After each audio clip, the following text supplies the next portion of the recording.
Na entrevista do dia com Maria Lídia Flandoli, os desdobramentos judiciais da condenação em segunda instância do ex-presidente Lula. O Jornal da Gazeta recebe Valderiz Abud, procuradora de Justiça do Ministério Público de São Paulo. Muito obrigada, Valderiz, por estar conosco no dia seguinte ao julgamento do ex-presidente Lula. E numa nota que foi divulgada ontem com o título "Não nos renderemos diante da injustiça", o PT afirmou que o julgamento de Lula foi uma farsa judicial e que aquela sentença ela foi resultado de mentiras. O brasileiro médio entendeu bem o julgamento de ontem? Os desembargadores foram claros quando expuseram os seus votos, ou houve ali uma retórica obscura de difícil compreensão para um senso comum? Olha, Maria Lídia, eu acho que o julgamento de ontem, ele até foi mais didático que tem sido os julgamentos do Supremo. É verdade que o linguajar jurídico é um linguajar mais rebuscado, com palavras inacessíveis para a população média, mas eu acredito que ontem eles conseguiram fazer o encadeamento da prova e eles em todo momento mencionaram a exuberância da prova que existia nos autos, conseguiram fazer a ligação dos fatos com a prova que existia nos autos. É verdade que para a população média, que não tem iniciação jurídica, não é exatamente uma leitura agradável. Mas, sob o ponto de vista didático, eu acho que o de ontem estava muito... Foi um julgamento com muita reflexão, com muita profundidade. É bem verdade que eu não posso me manifestar sobre o processo, porque eu não conheço, não li o processo, mas pelo que eles mencionaram, pelo que foi transmitido, pelos 3 desembargadores, que são profissionais já num patamar alto da carreira, de modo que eu acho que deu para compreender bem qual era a definição que deveria ter. Agora tem uma outra questão. No PT, as várias lideranças, o próprio ex-presidente Lula, atingiam muito não o judiciário no geral, em especial o juiz, o Sérgio Moro, os membros do Ministério Público, agentes da Polícia Federal, muito fortemente, antes do julgamento, nas ações, várias ações da Lava Jato. E depois ali da condenação, houve assim também de forma mais ou menos recorrente um comentário de que aquela foi uma decisão corporativa, uma reação dos desembargadores na defesa de Sérgio Moro, deles próprios, porque antes já estavam sendo muito acusados e adjetivados, e que então eles teriam tido uma reação corporativa, no sentido de mostrar para Lula com quem é que ele estava lidando. Isso é possível? Olha, a gente sempre compreende o desabafo de um réu, né? O réu nunca fica satisfeito com a decisão, especialmente um réu como o ex-presidente Lula, que faz parte de um partido de consistência no país. Agora, não houve nenhuma crítica à prova dos autos. Eu acho curioso você criticar o autor da decisão, os desembargadores que mantiveram a decisão, o juiz Sérgio Moro.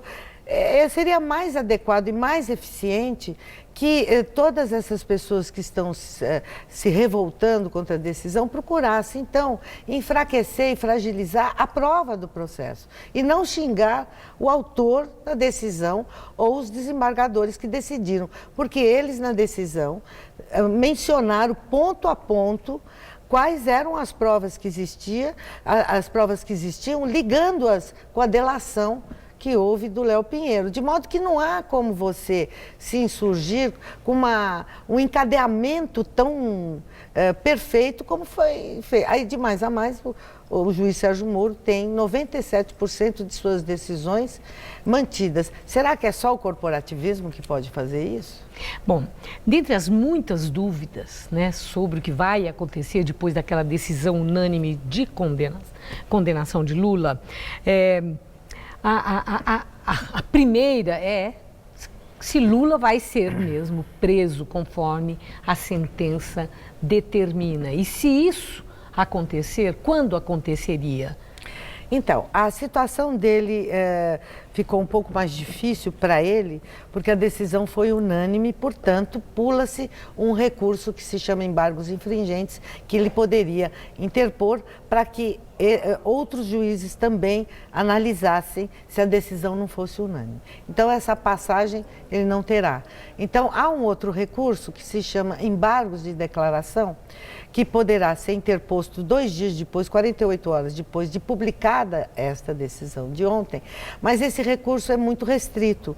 Ele se resume a declarar alguma contradição, alguma omissão, ele não vai revolver os fatos, não vai analisar os fatos. Portanto, de acordo com a lei da ficha limpa, havendo os embargos e a rejeição dos embargos de declaração, já se pode expedir mandado de prisão se for levar a lei da ficha limpa que foi promulgada no ano de 2010. Havendo uma decisão de órgão colegiado, tem que se esgotar os recursos da corte que prolatou a decisão e que se esgotará com os embargos de declaração. Aí tem que expedir mandado de prisão. Agora, parece que são 2 ações no Supremo Tribunal Federal exatamente sobre essa questão, se é possível a execução da pena no Tribunal de Segunda Instância pelo colegial.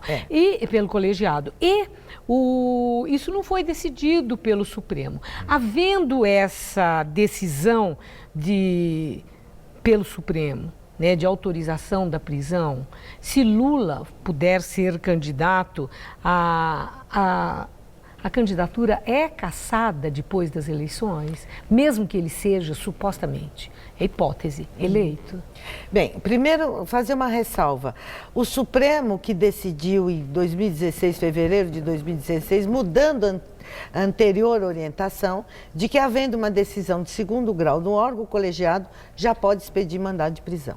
Sucede que, por circunstâncias que não vem ao caso analisar, o Supremo está querendo colocar em pauta novamente este tema, que o fará em março, para rever, porque mudou a composição do Supremo, para rever se efetivamente vai prevalecer a orientação de que a condenação de 2º grau é suficiente para expedir mandado de prisão ou é necessário esgotar todos os recursos em todas as instâncias de todos os tribunais.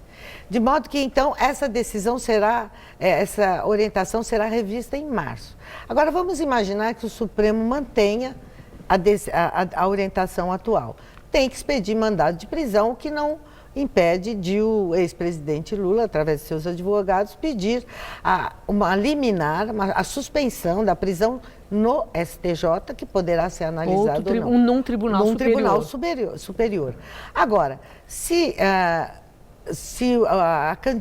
inscrição da candidatura é em agosto, de modo que até daqui para agosto, se ele não for recolhido, ele pode for capturado, ele pode fazer campanha, se declarar candidato, até o momento da inscrição, que poderá ser deferida ou indeferida. E aí, no caso, é pelo Tribunal Superior Eleitoral. Tribunal Superior Eleitoral.